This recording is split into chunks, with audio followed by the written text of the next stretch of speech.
Последнее обновление в рамках этого чемпионата мира. Все матчи сыграны, и остался только матч за третье место, ну и, соответственно, финал. Тем временем в eFootball продолжает появляться контент с участием сборных, и после наборов с чемпионами 2014 года, 1998 года, мы, соответственно, получили аналогичный пак уже с испанцами 2010 года. И не сказать, что он оказался разочарованием, значит не сказать вообще ничего, потому что вроде бы пак ожидаемый, но по большей части реакция на него неоднозначная, если сглаживать углы.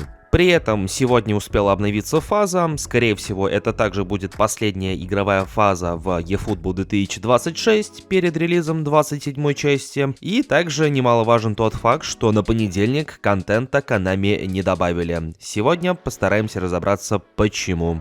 Представь себе площадку, где ты приходишь за покупкой монет для eFootball, а еще доната, подписок, телеграммовских звезд и игровой валюты по самым выгодным ценам, а уходишь с ключами от самого быстрого в России Nissan 370Z. А не нужно ничего представлять, ведь уже существует PlayRock, который в честь своего 4-го дня рождения проводит масштабный конкурс с топовыми призами. iPhone 17 Pro Max, Sony PlayStation 5 Pro, игровой ПК, Nintendo Switch 2, MacBook Neo и самое главное, кастомный Nissan 370Z. Все, что тебе нужно делать, до 19 июля заходить на сайт, совершать покупки любимых товаров или просто выполнять ежедневные задания, получать плей-токены и обменивать их на билеты в одной из категорий призов. Чем больше билетов ты собираешь, тем выше твои шансы на победу. Но поторопись, хорошее быстро заканчивается, особенно раздача подарков. Переходи по ссылке в описании, пользуйся моим промокодом, участвуй в розыгрыше. И помни,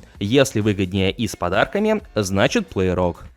Не успели глазом моргнуть, как предыдущая фаза закончилась. Все, кто попали в определенный топ на мобилках, на ПК и консолях, уже забрали своего Родриго де Пауля, тогда как новенький игрок за прохождение дивизионов — это Баркаля.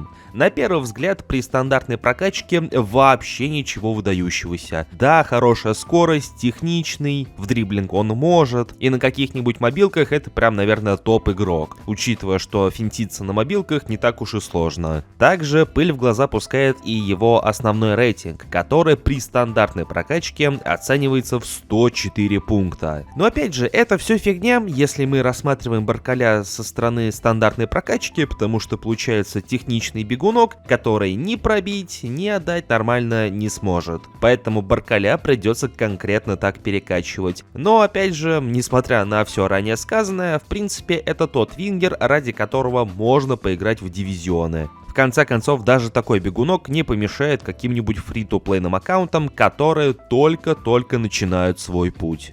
Обновление фазы, соответствующее обновление номинальных паков. И на самом деле пак получился в принципе даже не таким плохим, как это обычно бывает. В принципе, есть на кого засмотреться. Например, на Мануэля Нойера, который получает, скорее всего, свою последнюю карточку в составе сборной Германии. В кои-то веке рейтинг у карточки 100 пунктов, а не 99, поэтому, в принципе, можно потратить свой номинальный контракт именно на него. Но помимо Нойера в паке также присутствуют знакомые нам Фрэнки де Йонг, Мартин Эдегар, Жюль Кунде, то есть, в принципе, в теории можно потратиться на этот пак. Почему бы и нет?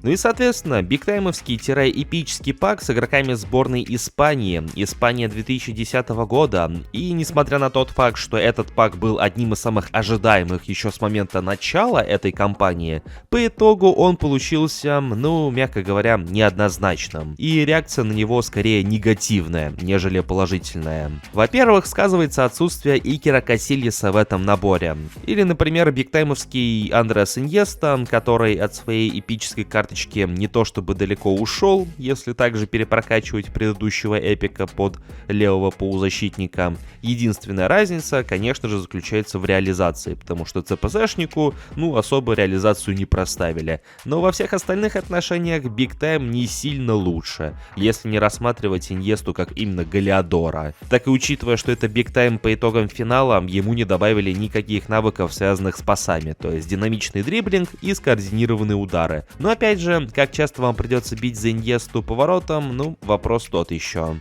Ну и мой отдельный любимчик, Давид Вилья, наконец-таки он снова возвращается в игру после своего японского релиза в начале 26-й части. Центральный нападающий, атакующий импульс, конечно же, куда же без него, пикирующего сокола и со стилем отвлекающий. Что интересно, эта карточка стала третьей карточкой Давида Вилья за сборную Испании, и все три версии в составе сборной получали как раз таки стиль отвлекающего. И получается, что разница между ним и последним релизом шоутаймовского Альвареса, ну не то чтобы прям сильно существенная. Оба невысокие нападающие, оба отвлекающие, оба с пикирующим соколом. Соответственно, если у вас есть Альварес последней вариации, а нужен ли тогда такой вот Давид Вилья?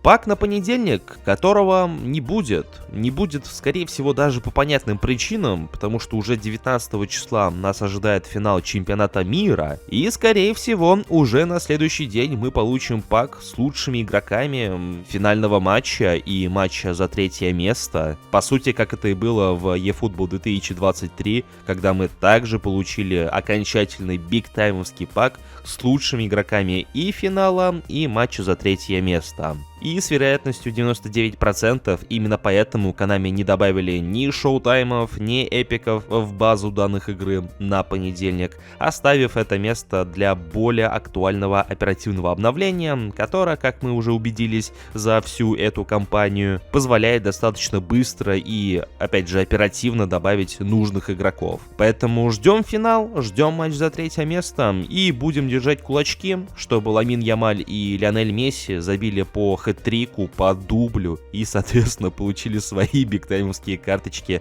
в предстоящий понедельник.